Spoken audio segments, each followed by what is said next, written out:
फरमाया युरीदूना लियुत्फ़िऊ नूरल्लाहि बिअफ़वाहिहिम वल्लाहु मुतिम्मु नूरिही वलौ करिहल काफ़िरून। फरमाया ये काफिर और मुशरिक मिलकर साजिशें कर रहे हैं कि रसूलुल्लाह सल्लल्लाहु अलैहि वसल्लम का दीन फैलने ना पाए, लेकिन फरमाया ये फैल कर ही रहेगा, अल्लाह का दीन फैल कर ही रहेगा। और दूसरे मकाम पर फरमाया हुवल्लज़ी अरसल रसूलहू बिलहुदा व दीनिल हक़्क़ि लियुज़हिरहू अलद्दीनि कुल्लिहि व कफ़ा बिल्लाहि शहीदा।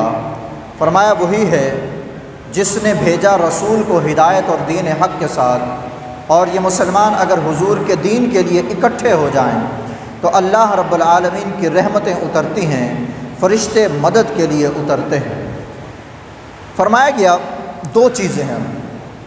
एक चीज़ फरमाया ये काफिर और मुशरिक सब के सब मिलकर एक ही साजिश कर रहे हैं, और वो साजिश क्या है कि अल्लाह का दीन फैल ना सके।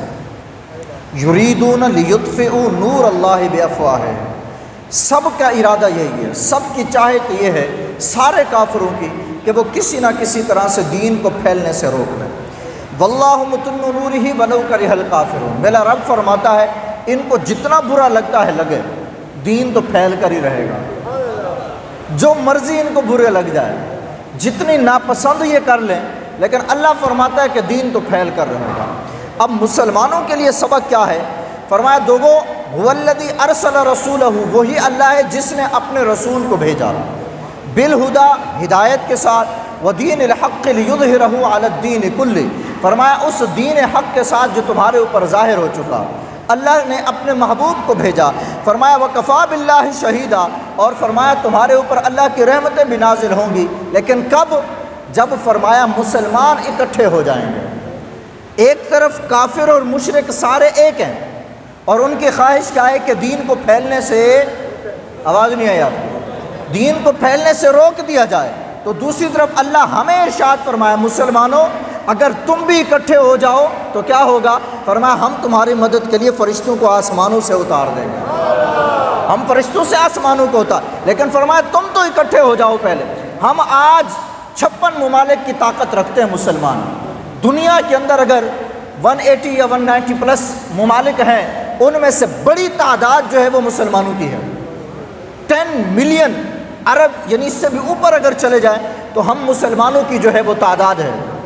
और सारी इस दुनिया के अंदर किसी भी आप मज़हब को उठाकर देख लें, वो यहूदी हो, वो नसरानी हो, वो आतिश परस्त हो, वो चांद परस्त हो, या कोई भी हो, उन सब में सबसे बड़ी जो ताकत और इंसानी क़ुव्वत है वो हम मुसलमानों की है। लेकिन क्या वजह है कि हमें हर तरफ से मारा जा रहा है, हर तरफ से यहूदी और नसरानी हम पर हमला कर रहे हैं, और उनकी तो ख्वाहिश है जो हमने कुरान के अंदर पढ़ा। अल्लाह ने इरशाद फरमाया कि ये यहूदी और मुशरिक की तो चाहत ही है कि वो किसी ना किसी तरह से दीन को फैलने से रोक दें, और एक अल्लाह का वादा है, फरमाया जितना भी इनको बुरा लगता है लगे, हम दीन को फैला कर रहेंगे। और एक मर्द मुजाहिद और मर्द कलंदर से ये दीन शुरू हुआ, मेरे मुस्तफ़ा करीम सल्लल्लाहु ताला अलैहि वसल्लम से, और उसी वक्त अल्लाह ने यह वादा फरमा दिया, हबीब आपने घबराना नहीं है, आपका काम तबलीग करना है, आपका काम सिर्फ बता देना है।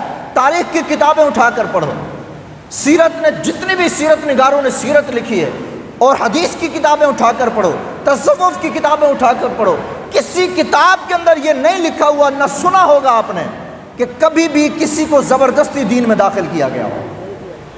ज़बरदस्ती किसी को दीन में दाखिल नहीं किया गया, लेकिन उसके बावजूद भी इस मुसलमान दुनिया में सबसे ज़्यादा ताकतवर क्यों है? फरमाया इस्लाम अपनी पावर रखता है, इस्लाम अपनी ताकत रखता है, और उसके साथ वादा किसका है? मेरे अल्लाह का। और फरमाया जिसके साथ अल्लाह का वादा हो जाए और अल्लाह की मदद आ जाए, फरमाया फिर उसको फैलने से कोई रोक सकता? ये तो ऑथेंटिक है, ये तो वादा हो चुका। ये अपने आप को तसल्ली देने के लिए है कि अल्लाह हमारे साथ है, और हकीकतन अल्लाह हमारे साथ है, लेकिन हमारा किरदार कहाँ है? इस आयत मुक़द्दसा में जिसमें मेरे रब ने फरमाया कि मुसलमानों ये काफिर और मुशरिक दीन को नहीं फैलना देना चाहते, लेकिन मुसलमानों तुम परेशान मत होना, हम दीन को फैला कर छोड़ेंगे, दीन फैल कर रहेगा। तो हमारा दिल मुतमईन हो गया ना इस बात से, इसलिए कि वो रब्बे कायनात है, जिसने कायनात को बनाया, वही वादा कर रहा है कि मैं दीन को फैलाऊंगा। लेकिन अगली आयत में क्या फरमाया? फरमाया मुसलमानों तुम पहले इकट्ठे हो जाओ, तुम आपस में मुत्तहिद तो हो जाओ। जब तुम इकट्ठे हो जाओगे तो ये सारे के सारे रेवड़ों की तरह भागेंगे, ये काफिर भाग जाएंगे तुमसे, डर के मारे भाग जाएंगे। और ऐसे तो नहीं ये ताकत पैदा हो गई। हज़रत खालिद बिन वलीद रज़ी अल्लाह तआला अन्हु तन्हा 10 आदमियों के साथ काफिरों के किले के अंदर खड़े होकर जंग शुरू कर देते थे। ये ताकत कहाँ से आती थी? ये कुव्वत मेरा रब अता फरमाता था, ये सारी ताकतें मेरा रब अता फरमाता था। और ऐसा नहीं हुआ कि अल्लाह तबारक व तआला ने वादा किया हो कि मैं आसमानों से मदद उतारूंगा और फिर मदद ना उतारी हो। ना ना ना, बदर के मकाम पर मदद उतरी थी। बदर के मकाम पर फरिश्ते उतरे थे। फरमाया अगर सहाबी तलवार लेकर किसी काफिर के सर को उड़ाने जाता उससे पहले उसकी गर्दन उड़ी हुई होती थी। अल्लाह मदद फरमाता था। लेकिन फरमाया गया कि मुसलमानों 56 ममालिक है हमारे, इन 56 ममालिक के अंदर मुसलमानों की कितनी तादाद है? उसके बावजूद भी अगर हम देखें, कश्मीर के अंदर हम मुसलमानों को मारा जा रहा है, इंडिया के अंदर हम मुसलमानों को मारा जा रहा है, श्रीलंका के हालात आपके सामने से गुजरे हैं, वहाँ मुसलमानों की नस्लकुशी की गई है, बर्मा के अंदर मुसलमानों को मारा गया, फ़लस्तीन के अंदर इस वक्त जो जुल्म और सितम की दास्तानें रकम की जा रही हैं, मुसलमानों की नौजवान बच्चियों की इज्जत को लूटा जा रहा है, छोटे छोटे बच्चे, और कुर्बान जाइए उनकी जुर्रत और बहादुरी के ऊपर। एक मरियम नाम की बेटी की एक तस्वीर हमारे सामने से गुजरी, कहा जब उसको काफिरों ने, यहूदियों और इसराइलियों ने गिरफ्तार किया तो उसकी एक मुस्कान थी, और लोगों ने उसके ऊपर कमेंट लिखे कि मरियम की इस एक मुस्कान के ऊपर 56 ममालिक को गैरत के अंदर डूब के मर जाना चाहिए कि वो गिरफ्तार भी हो रही है लेकिन फिर भी मुस्कुरा रही है। मालिक, जो तू जिस चीज़ में तू राज़ी, हम भी उसी में राज़ी हैं जी। अगर वो मुसलमान हर तरह से जुल्म बर्दाश्त करे, आप बांग्लादेश के अंदर चले जाए, वहाँ पर भी मुसलमानों के ऊपर जुल्म हुआ। आप दुनिया के अमेरिका के अंदर चले जाएं, मुसलमानों के ऊपर जुल्म, कनाडा के अंदर चले जाएं, मुसलमानों के ऊपर जुल्म, सीरिया के अंदर चले जाएं, मुसलमानों के ऊपर जुल्म, मलेशिया के अंदर चले जाएं, कौन सा ऐसा मुल्क है जहां मुसलमानों के ऊपर जुल्म नहीं हो रहा?